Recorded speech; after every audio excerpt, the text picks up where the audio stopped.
Terms and conditions અત્યારે જોરદાર આ બંને પક્ષની વચ્ચે જોવા મળી રહ્યા છે।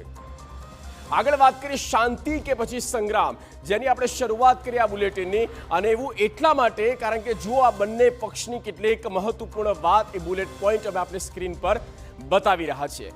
સૌથી પહેલા એક તરફ છે ઈરાન, અને ઈરાન કહે છે કે અમેરિકા યુદ્ધ વિરામ તોડ્યું છે। આ ઈરાનનું કહેવું છે કે સીઝ ફાયર હતું અને તેને તોડવામાં આવ્યું છે અમેરિકા દ્વારા, અને એટલા માટે જ ઈરાન અત્યારે ક્યાંક બેકફૂટ પર હોય વાતચીતના દ્વારથી તેવું લાગી રહ્યું છે। બીજી તરફ ડોનાલ્ડ ટ્રમ્પને આપ જોઈ શકો છો, અને ઈરાને નાકાબંધી તોડી, આવું ડોનાલ્ડ ટ્રમ્પ દ્વારા એટલે કે અમેરિકા દ્વારા કહેવામાં આવી રહ્યું, અમેરિકા દ્વારા સ્પષ્ટ માને છે કે ઈરાને નાકાબંધી તોડી છે।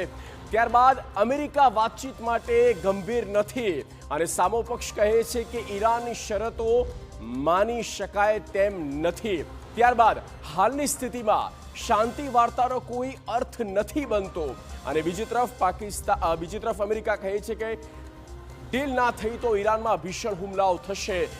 ઈરાનનો પક્ષ બહુ ક્લિયર છે કે અમેરિકાને સણસણતો જવાબ આપવામાં આવશે।